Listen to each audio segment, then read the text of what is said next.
E a paz de Jesus em nossos corações. O nosso tema de hoje é condicionamentos e viciações na manifestação mediúnica. Que nome esquisito, não é? Condicionamentos e viciações na manifestação mediúnica. É o trabalho dos médiuns, a parte prática. Ela pode apresentar atitudes dos médiuns, comportamento dos médiuns, que correspondem a condicionamentos ou viciações. A pessoa se acostumou de uma certa maneira.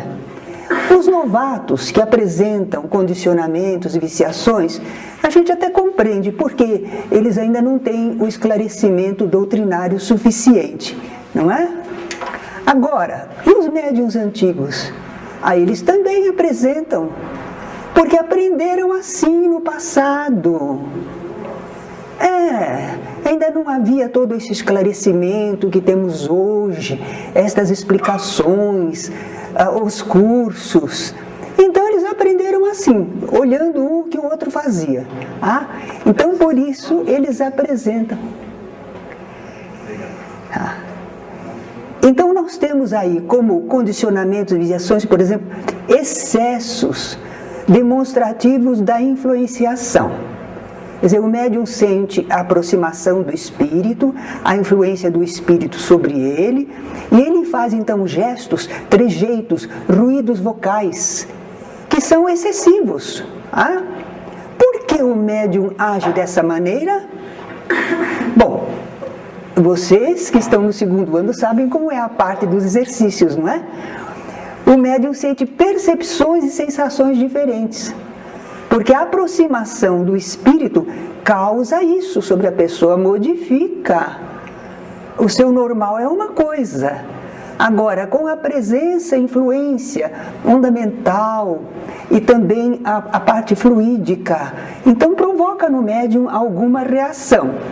Mas o médium não sabe como controlar, o que fazer com isso, não é? Ele não está bem preparado. Ou então, ele aprendeu imitando o que faziam os médiuns desenvolvidos. Há tantas histórias curiosas no movimento espírita, não é? Porque uma vez perguntaram à pessoa, como é que você recebe o espírito? Como é que você sente a aproximação dele, né? Ele diz, eu vou fazendo assim. E aí o espírito está dentro de mim. Vejam como ele não tinha nenhuma noção, não é? Era pela prática, ele achava que aquilo era necessário, que era assim.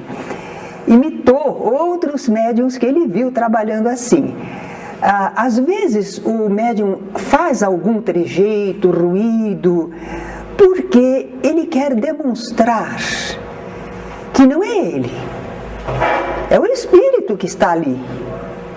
E o espírito está querendo fazer alguma manifestação. Então é por isso que ele usa esses trejeitos, gestos e ruídos. Ou então ele quer fazer notar o dirigente, chamar a atenção do dirigente. Olha, eu estou envolvido, o espírito já está aqui, está agindo sobre mim, não é? Então são essas as razões pelas quais os médiuns apresentam isso. Mas são desnecessários, todos esses trejeitos, ruídos, desnecessários. Tanto que a gente vê o médium experiente, o médium bem educado. É por isso que a gente fala educação mediúnica. Não é a faculdade que vai ser educada. A faculdade existe, mas o médium vai ser educado no trabalho com a sua faculdade. Não é? Antigamente a gente falava educação do médium. Não, a educação da mediunidade. Não, a educação é do médium. Não é? Então o médium esclarecido, experiente, está educado mediunicamente. Ele não vai apresentar esses movimentos desordenados, insistentes. Eu acho que aqui vocês não conhecem. Mas, por exemplo, havia um senhor, antigamente no Kardec, bom médium, perseverante, devotado, mas eu estava na reunião, frequentava aquela reunião, e quando o espírito se aproximava, ele começava a esfregar a testa. E ficava esfregando a testa o tempo inteiro da comunicação. Vocês vejam que condicionamento desnecessário. Não era o espírito, era um costume que ele pegou, não é? Havia uma outra senhora que ela esfregava o pé, ficava esfregando o pé o tempo inteiro da comunicação. Aí eu orientei, falei com ela, mas é um impulso. Não, o espírito está agindo, mas você tem o controle do seu corpo, não é? Ruídos vocais inoportunos e excessivos, assopros, assobios, gemidos, chiados, gagueiras, voz entrecortada, soturna ou gritada, tudo isso não é necessário. Nós tínhamos um companheiro também, são exemplos verdadeiros que eu estou contando. Só não conto o nome da pessoa, porque inclusive já são desencarnados, não é? Não queremos perturbá-los. Mas havia um senhor que durante a reunião, ele não era médium assim tão produtivo, mas ele fazia uns bocejos ruidosos, parecia um leão urrando. E por mais que a gente falasse para ele não modificava. Ele achava que era importante. Então, uns 2 ou 3 urros por reunião a gente tinha que suportar, não é? Fluidos do espírito podem dar ao médium sensação de frio, de calor, dores, ansiedade, medo, ódio, causar alguma alteração no funcionamento orgânico. A gente sabe isso, não é? Tanto que o médium, no começo, a gente tem que ter muito carinho, cuidado, fazer estímulo, ajuda, para que o médium, nos primeiros tempos, não fique assustado com isso, saiba como se comportar. Então, com a educação mediúnica, o médium não reage com espalhafato, controla a emoção e atitudes, porque olha lá, às vezes sentir um espírito que foi assassinado, esfaqueado, e ele ainda sente a faca nele, e o médium está sentindo o que ele sente. Precisa muito controle do médium, não é? Controle emocional. Se um médium estiver bem educado, aí o fenômeno mediúnico, quer dizer, a manifestação do espírito, fica natural, nos termos devidos. Só alguma característica peculiar ao espírito manifestante, isso pode, naturalmente. A nossa companheira Dirce Soares Pinheiro recebe mediunicamente, muito tranquila, muito bem. Mas se vier o Servilho Marrone, que algumas vezes ela intermediou, Servilho Marrone não fala sentado. Então ela tinha que levantar. Ela resistia o máximo possível, mas ele queria levantar, porque era o costume dele, ele gostava de falar de pé, não é? Então ela atendia, porque isso servia de característica para o espírito. Ele era reconhecido por um determinado comportamento. A propósito, nós tivemos um problema grande no centro, pessoas... não dá para conversar e explicar tudo, mas era um movimento, uma espécie de infiltração na casa espírita. Nós tentamos tudo e não conseguíamos orientar, dissuadir as pessoas daquele comportamento. E uma noite em que nós fizemos uma última reunião para ver se era possível e não estávamos conseguindo nada, o seu Ubinha era presidente da casa, mas ele não era médium, normalmente não. Mas o seu Ubinha de repente tomou a palavra e começou a falar assim: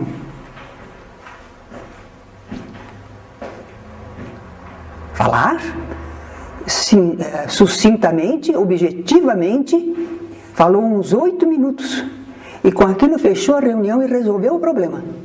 Colocou a situação da casa, a direção da casa, fechou o assunto. Mas você sabe quem é que fazia assim? Eu, como conhecia, seu Gustavo. Então o seu Ubinha serviu de médium para o seu Gustavo. Presidente da casa, do lado de lá, fundador da casa, veio para defender a casa. Porque seu Ubinha não saberia, nem nós estávamos conseguindo, por mais que fizéssemos. Mas ele veio e com poucas palavras colocou a situação. Que eles seriam sempre bem-vindos se atendessem às diretrizes da casa. Se não o quisessem fazer, estavam liberados para se afastar. foi educado, mas firme. Mas o seu Binha nem percebeu. Então a gente vê como uma manifestação assim permite características peculiares ao espírito manifestante, certo? Como será então que o médium vai demonstrar que está sob influência espiritual? Ela está um médium. Ele está sentindo uma porção de coisa, mas ele está quietinho. E aí, se ele não der uma demonstração, ninguém vai perceber que ele está sob influência de um espírito. E como é que ele vai dar demonstração? Como é que ele faz? Como é que vocês fazem? Isso! Começa. Então, às vezes, numa reunião, a gente está assim, tudo quietinho, de repente, o médium, né, o espírito, através do médium, fala: eu não quero estar aqui. Pronto. Alguns dizem: não tem ninguém para me atender. Certo? Ele fala à vontade. Ou às vezes fala assim: ai, como eu sofro. Então o espírito simplesmente se manifesta. O médium fala o que o espírito está falando, não é? Então dá início à comunicação. Agora é claro que o médium não vai dar essa manifestação se ainda não está na hora das manifestações. Ainda está lendo a mensagem da noite, estão fazendo a oração de abertura e o médium já está dando manifestação. Falta de educação mediúnica, certo? Não. Mas quando já está na oportunidade certa, então o médium simplesmente deixa o espírito se manifestar.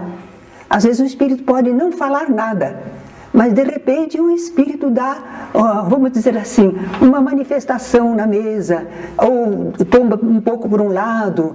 Aquilo já é um sinal para os dialogadores que há uma manifestação ali, não é? E também o médium pode falar para o dirigente, para o dialogador. Aqui na casa a gente costuma pedir: levante a mão. Se você estiver sentindo uma influência, não está sendo atendido, você levanta a mão. Aquele dialogador que estiver disponível se aproxima, certo? Agora, outra coisa também que são condicionamentos, viciações, são o que nós chamamos de chapas mediúnicas, chapas entre aspas. Os espíritos são todos iguais? Falam todos a mesma coisa? Espírito é gente, cada qual é um mundo, cada qual é um problema ou uma possibilidade. Então não são todos iguais, assim como nós. Às vezes somos parecidos, mas não somos iguais, não é? Então, como é que acontece de um médium, sempre que ele vai dar comunicação, ele repete as mesmas encenações, os mesmos gestos, as mesmas atitudes? Do espírito não é, porque cada espírito é diferente um do outro. Então é do médium, certo? O espírito pode se fazer reconhecer por particularidades, modo de falar, de se expressar, o que diz e como diz, mas nunca ele é uma chapa ou clichê para dar sua comunicação e se identificar. Não, o espírito está vivendo. É alguém que está vivendo. Então não é uma chapa. Ele vem e fala conforme o que sente, mesmo que ele venha muitas vezes, mas ele não vai falar cada vez a mesma coisa, não é? Bem, outro ponto interessante, que são condicionamentos ou viciações dos médiuns, é uma transformação súbita do comunicante. Se um espírito é mistificador, às vezes ele está aparentando alguma coisa e conforme a pressão do ambiente, aí ele muda rápido, é verdade. Mas não isto que nós vamos falar. O médium está recebendo uma comunicação. São alguns minutos apenas que a gente conversa com esse espírito. E esse espírito, por exemplo, às vezes é uma mãezinha que está desesperada porque deixou seus filhinhos e quer voltar para os seus filhinhos. Vocês acham que a gente com 2, 3 frases consegue acalmar? Consegue resolver todo o problema? Não dá, né? Nós vamos conversar ali alguns minutos, não é? Até conseguir, tá? Então, instantaneamente, a gente não consegue grande modificação de conhecimento ou comportamento. Os espíritos podem ficar esclarecidos quanto à sua situação de desencarnados. Às vezes, na conversinha que a gente foi fazendo, deu jeito de falar. Ou ele mesmo diz, eu sei que eu já não estou vivendo no mundo. Então dá isso. Dá talvez para diminuir os sofrimentos dele. Porque às vezes ele chega dizendo, que dor, que dor, que dor. E a gente vai, acalma, com palavras, com ação fluídica. A gente consegue acalmar com a ação dos amigos espirituais. Aí ele diz, já estou um pouco melhor. Não é? Às vezes ele não diz, mas se antes ele estava tão aflito, agora ele já está conversando melhor, não é? Eles também podem se conscientizar de que estão agindo mal, se arrependerem e desejarem se melhorar. Mas aí a gente precisou conversar um pouco. E a pessoa não muda assim de repente, não é? Mas eles não agem. Aqui no Manual do Dirigente de Sessões Espíritas, de Emílio Manso Vieira e Benedito Godoy Paiva, eles puseram um exemplo, que seria, por exemplo, animismo, porque o médium é que vai dar uma alteração na comunicação. Vamos lá ver. Um espírito teimoso, ateu, maldoso, perseguidor, após revelar todo o seu passado tenebroso e a sua ignorância completa em matéria de espiritualidade, aqui está escrito doutrinado, nós usamos, conversado, né, ajudado, esclarecido pelo dirigente da reunião. E dentro de poucos minutos, ele já se confessa regenerado, concorda em tudo com o doutrinador, e não raro termina por fazer uma preleção, entremeada de expressões como as de um espírita experiente. Ele fala de desencarnação, lei de causa e efeito, perispírito, e ainda dá conselho aos participantes, e se despede com as palavras, retiro-me, deixando entre vós a paz. Aquele espírito mudou assim totalmente? Não. Quando muito, ele se arrependeu, se conscientizou, e ele às vezes diz assim, é difícil para mim, mas eu realmente estou entendendo, preciso mudar, mas me ajudem. Aí a gente fala dos amigos espirituais, né? Então ele não consegue falar na nossa linguagem de espírita, e ele não consegue deixar aconselhamento para o grupo. Ele ainda está numa fase de modificação dele, ele está entendendo que ele errou. Ele está talvez no meio de remorsos, de preocupações, o que vai ser de mim? Não é? Como é que ele vai fazer uma preleção? Então a gente nota que isso partiu do médium. O que ocorreu? Nós vamos ver algumas alternativas então. Eu falei do médium, mas eu não falei da mistificação do espírito. Se esse espírito estiver mentindo, enganando, aí pode ser. Ele não se arrependeu coisa nenhuma, mas ele quis enganar a gente. Ou o médium fraudou. Isso a gente não espera do médium na casa espírita. Porque aqui nós não temos nenhum interesse de aparentar qualquer coisa, nós podemos agir com sinceridade, com naturalidade, não é? Mas em alguns lugares, o médium às vezes, naquela conversa, o dialogador, ele não conseguiu achar argumentos para continuar na conversa. Então o que ele achou? Achou de fechar a comunicação, modificar, deu esse fecho espírita, não é? Agora, o médium também podia estar intermediando um espírito atrasado. Mas a sugestão, repare, ele julgava estar intermediando. Quer dizer que ele estava numa sugestão.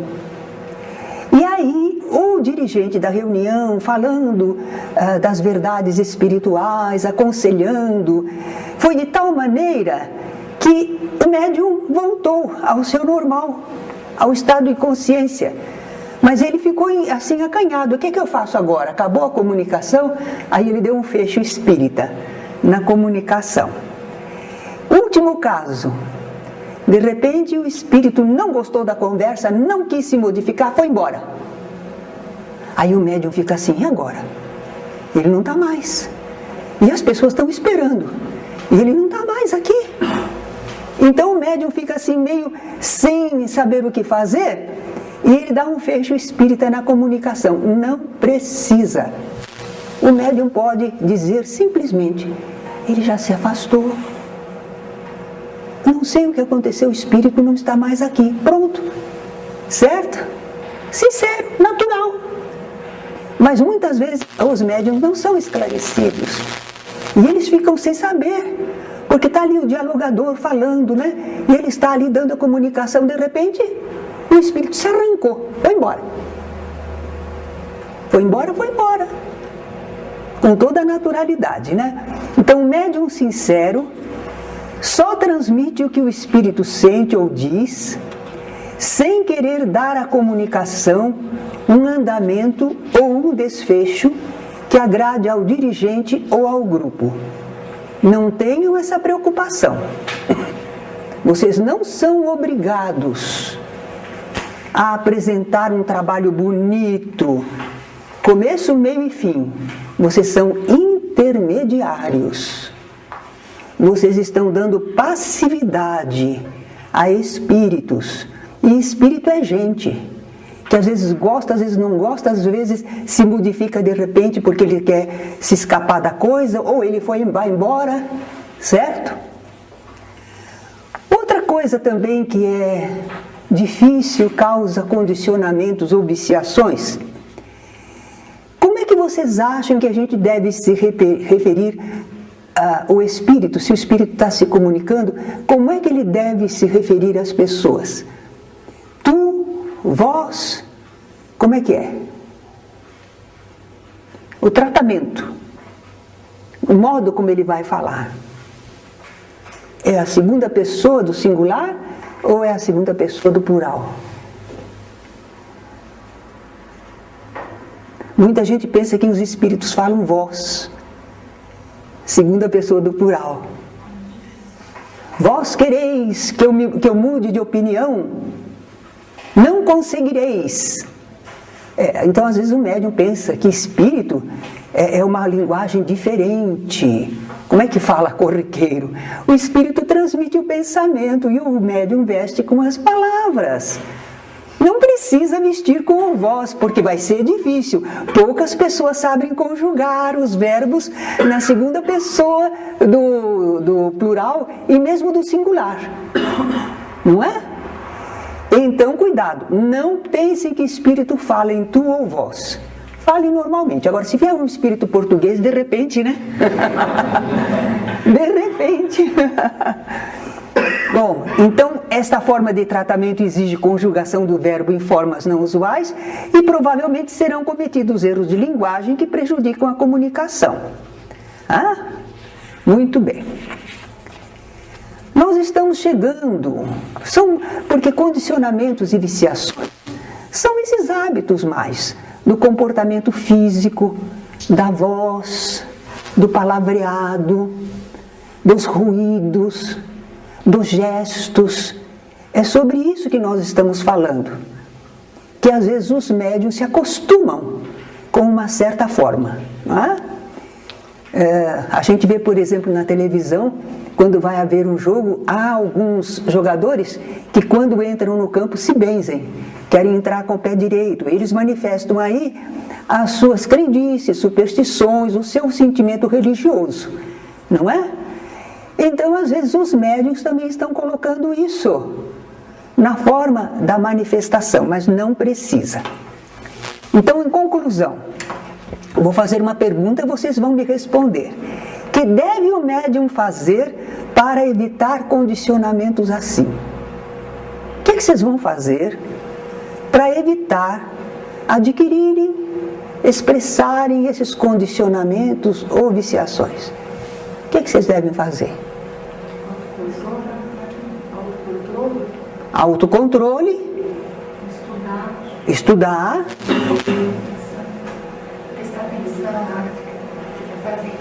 Prestar atenção no que está sentindo, no que está transmitindo, né? Exatamente. Vocês sabem o que fazer.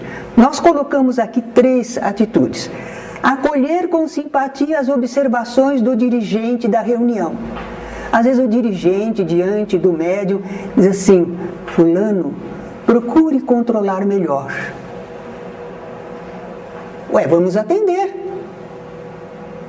Ah, mas eu já estou dando comunicação, eu que sei o que o espírito está fazendo, eu que estou sentindo. Mas controle, procure controlar a sua manifestação. Vamos acolher, né? Colocar em prática o que já lhe foi ensinado, a orientação doutrinária espírita que já recebeu. E guardar respeito íntimo, serenidade, ser sincero em tudo o que fizer. Pronto. Simples, né? Acaba com todas estas coisas.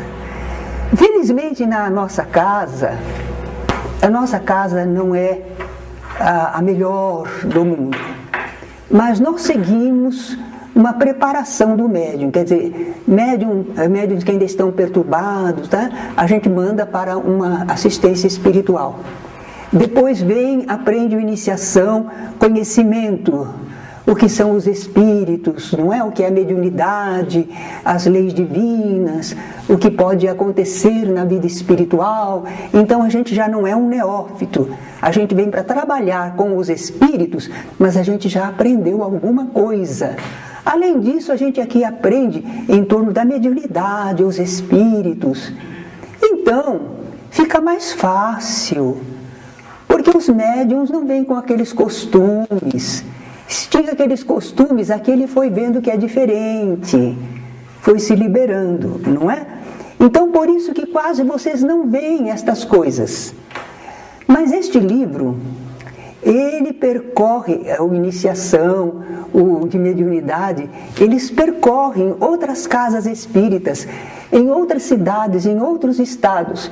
Acabei de saber que no Emirados Árabes, Dubai, tem um grupo mediúnico espírita, eles estudam iniciação ao espiritismo e começam a trabalhar um pouco com a mediunidade, neles mesmos e com algumas pessoas médiuns que apareceram no local, que nem conhecem o espiritismo, estão aprendendo agora. Então vai longe. Emmanuel acabou de vir da África. Lá na África, Divaldo Franco abriu em, acho que centro, em 1970, e ele agora visitou. Mas ele esteve também em Luanda, ele esteve em várias cidades, né? E são diferentes países, né? Agrupados lá. Então, ele levou livros, os nossos livros, e eles lá não têm quase nada, nem as obras básicas eles têm. A pobreza é muito grande. Então ficaram felizes, porque o Emmanuel foi com o Orson e eles levaram 2 malas cheias de livros de presente para eles, não é? Bem, então nós vemos que aqui a nossa casa tem uma preparação adequada das pessoas para entrarem nos exercícios mediúnicos.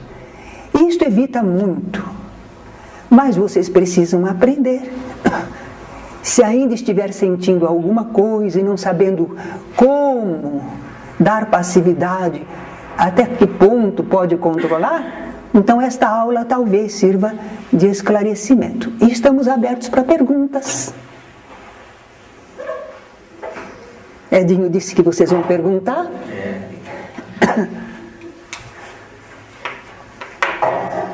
Interessante a gente sabendo que aqui é uma escola, a gente está aqui para aprender, para estudar. Integrantes do segundo e terceiro ano não devem sentir receio se começar com alguma manifestação que não seja considerada normal, que ainda é um treinamento, ela pode ser um ruído, um movimento. Muito bem lembrado, Edinho, porque nós estamos falando de condicionamentos, viciações exageradas. Nós não estamos falando do médium que está começando a sentir as aproximações, tipos diferentes de espíritos, porque não são todos iguais, não é? Então, às vezes, no começo, o médium se sente um pouco inseguro. Às vezes ele tem um pouco de receio, não sabe até que ponto ele pode dar passividade, ele pede ajuda, não é? A voz saiu um pouco mais forte do que o normal. Não temos esse excesso, esse exagero de querermos que o médium, no comecinho das experiências, haja como médium experiente, seguro, não é? Não, vocês estão em exercício. Esta é a hora. Se vocês de repente querem controlar demais, nem dão a manifestação. Cortam as ligações, ficam preocupados. Não. Segundo ano, são exercícios mediúnicos, vocês procuram dar expansão. Agora, estando dando a expansão, vocês, como você disse, né? Está trabalhando, está vivo lá, então vocês podem pensar. Esse espírito, olha como ele está falando, como ele se sente. Será que eu posso moderar a voz e sem interrompê-lo? Então vocês fazem experiência. Vê se controla a voz e mesmo assim o espírito continua se manifestando. Certo? Então vocês estão nos exercícios, nas experiências. Então não fechem demais, não fiquem preocupados. O dirigente da reunião, não vai gostar. Não, essa época de vocês é de exercício. Certo? Vocês estão no começo. Se houver qualquer coisa, depois o dirigente orienta. Como poderia fazer, trocam ideias com vocês. Nós já vimos médiuns que são bons, experientes. Entretanto, com um determinado espírito, às vezes ele falou mais forte. Com um determinado espírito, ele se agitou um tanto mais. Mas não é o usual para o médium. Quer dizer, os espíritos também não são todos iguais. Às vezes o médium se comporta muito bem normalmente, mas diante de um determinado espírito, ele deu uma manifestação diferente. Certa ocasião eu ia fazer uma palestra em São Paulo, num movimento grande, e o pessoal começou falaram, e depois veio um coral e começou a cantar, e eu acho que o espírito que estava para me dar assistência queria falar, e ele estava incomodado com aquela demora, ele achava que era uma perda de tempo, e ele queria falar. Eu sentia, eu não sou médium ostensivo, mas eu sentia um impulso. Se eu deixasse, ele ia dizer, parem aí porque eu vou falar. Mas eu segurei, eu pus assim as unhas na mão e cravei as unhas, doía, né? Mas para me controlar, eu não cedia ao que ele queria, eu tinha que esperar. Era a organização errada, mas eu tinha que esperar. Aí eu brinquei e disse que ele era o apressadinho. Mas ele tinha sua razão, ele queria, o momento era de conversas importantes. E ele queria passar a mensagem dele, não é? Então a gente vê como o médium precisa de controle. Embora eu não seja médium ostensiva, mas por inspiração sempre há uma presença. E mesmo, então, o expositor não é só o médium, não é de psicofonia, psicografia. Todos aqueles que recebem a assistência espiritual, eles têm que estar lúcidos e não ceder a tudo que o espírito queira fazer. Agora, conforme o caso, a gente até vai dar atenção ao espírito. No nosso movimento, por exemplo, às vezes um espírito toma a palavra e começa a dialogar com o espírito que estava se comunicando. E nós deixamos se for um espírito elevado, um espírito que interviu apropriadamente e que a gente sente, então a gente mesmo para e espera o espírito trabalhar e ele consegue o resultado. Certo? Então estas coisas são possíveis. Então aquele médium não devia dar passividade porque o outro já estava falando. Ora, mas era um espírito da equipe dirigente que ia intervir e resolver o problema. E a quem é o dialogador ou o dirigente deve perceber, além do médium ter dado passividade, o dirigente também deve reconhecer. A gente reconhece pela vibração, pelo propósito da intervenção. A gente não vai deixar o quê? Um espírito a assumir ali outro médium e começar a brigar com este. Porque às vezes são espíritos adversários e ficam brigando um com o outro. Isso a gente não pode deixar. A gente interrompe e deixa aquela comunicação em andamento. Depois a gente atende o outro. Mas se for um espírito benévolo que está em função, olha como a gente precisa reconhecer. Não é? Precisa estar atento para isso. Não impedir manifestações acertadas, mas não permitir nenhum exagero, nenhum espírito que esteja provocando desordem, tumulto. Assim o médium também. O médium está ali na reunião e ele vai procurar sentir e saber se deve dar a manifestação ou não. Na dúvida, o que vocês fazem?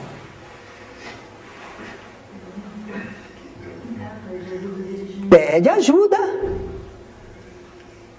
ou fala chamando, ou levanta a mão, lá vem o dialogador, o dirigente, estou sentindo isso assim, assim, o espírito assim. Aí ele vai dizer o que vocês vão fazer ou não. Pronto. Mais alguma perguntinha? Em algumas casas. Vocês já viram condicionamentos ou manifestações em comunicações, em outras casas, outros ambientes? Viram, né? Na reunião mediúnica, a espiritualidade exerce com controle fluídico sobre o espírito comunicante ou só o médium? Não, a primeira coisa, para que o espírito pudesse estar no nosso ambiente e ser permitido que ele se aproximasse dos médiuns, já houve permissão espiritual. Às vezes é para experimentar, mas houve permissão. Quando a gente prepara bem a reunião, quando todos nós fazemos aquela leitura, elevamos o pensamento em prece, e o nosso desejo é de ajuda geral à humanidade, isso estabelece uma faixa, uma união de fluidos, de onda mental e aproximação de espíritos benévolos que restringe, os espíritos não fazem o que querem. Espíritos, às vezes, adversários entram, mas entram com permissão. Às vezes eles dizem assim, tinha uma barragem aí, mas eu rompi a barragem. Rompeu coisa nenhuma. A não ser que no grupo nós estejamos com pensamentos falhos. Mas se não, não. Nós não precisamos ser perfeitos. Mas aquele nosso elevar do pensamento, buscar o melhor, já estabelece. Onde 2 ou mais pessoas estiverem reunidas em meu nome, aí estarei com elas. É automático. Não tem como modificar. Eu poderia dizer que é assim como, por exemplo, ligações elétricas, que é como química. Os elementos se unem, está estabelecido um certo padrão. E que esses espíritos não conseguem romper. Certo?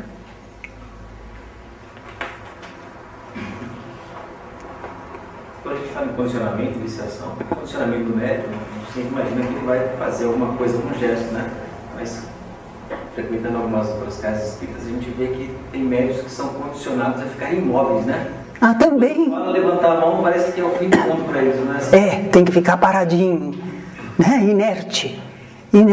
Fala que chegou um espírito, você não pode, você tem que ficar parado ali. Terezinha, uma vez perguntaram no curso, acho que você poderia esclarecer. Às vezes os alunos têm medo que as entidades acompanhem para casa, vá para casa e leve algum amiguinho, né? Do centro, da reunião. Me perguntaram isso, mas a gente vai lá, depois eles acompanham a gente. Eu gostaria que você... Bom, em primeiro lugar, a reunião deve ser bem encerrada. Né? o que quer que aconteceu na reunião, o tipo de espíritos que veio, quando nós fazemos o encerramento da reunião é para valer. Ok, está fazendo o encerramento da reunião e você está pensando outra coisa? Tem que fazer a oração em conjunto, certo? Arrematar bem a reunião. Por isso a gente primeiro desperta os médiuns, pergunta se está todo mundo bem. Então está todo mundo bem, aí nós vamos fazer a prece de encerramento. Mas se você não está nem ligando para a prece de encerramento, você está continuando no seu modo de ser, é capaz que você saia acompanhado ou te esperem lá na porta. Quem veio com você está esperando lá na porta, certo? Mas se você encerra bem a reunião, não tem esse acompanhamento. Os amigos espirituais vão recolhendo. A gente nota como o ambiente vai ficando suave. Havia aquelas comunicações meio tumultuadas, tudo, e depois daí a pouco começa a ficar suave. Até os dirigentes a gente já percebe.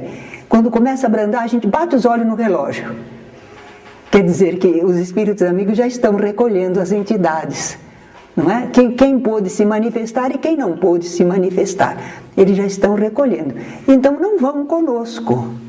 Alguns espíritos dizem, você vai ver, eu sei onde você mora, eu vou lá. Bom, Deus não impede que os espíritos se comuniquem conosco se oferecermos alguma sintonia mental ou fluídica. Ou então, Deus permite que alguns espíritos nos acompanhem para observar, mas se nós tivermos um comportamento equilibrado, não precisa ser santo, mas um comportamento normal, fraterno, desejoso do bem, a defesa é natural. E nós temos também um espírito amigo, um espírito protetor, ou não temos? E na nossa família, nós somos 3, 4, nós temos 3, 4 espíritos benéficos em torno da família. Por quê? Nós estamos pensando só no espírito adversário. E os espíritos bons? Certo? Então não vai poder agir. Agora, se algum espírito nos acompanha, porque eles fazem assim com pessoas que trabalham na seara, porque eles acham que a gente está intervindo, atrapalhando o que eles queriam fazer. E eles ameaçam. E daí? Não acontece nada que não esteja na lei divina. E se acontecer, é para nosso aprendizado, para nosso crescimento espiritual, para fazermos alguma coisa de bom. Ah, nós não temos preocupação? Temos, mas a preocupação só nos faz afervorar no bem. Ué, qual é a nossa defesa? O Senhor é meu pastor, Ele não me há de faltar, se eu estiver dentro da lei. Certo? Então a nossa defesa está no bem. A gente vai para casa, procura ser fraterno na família, procura não ser impaciente, procura não fazer nada errado, não é? Alguma coisa que seja prejudicial para outras pessoas. A gente está em vigilância e oração. Vigiai e orai para não cair, descuido e tentação. Pronto. Aí o espírito não consegue. Por pior intenção que ele tenha, ele não tem encaixe dentro da lei. Certo? Mas não é usual eles nos acompanharem. A média das pessoas, não, a gente veio para servir, o médium sentiu presenças espirituais, intermediou, quando termina ele volta ao seu normal e ele sai. Eles, normalmente, se ele tiver acompanhantes, são os acompanhantes normais dele, não são os que tirou da reunião.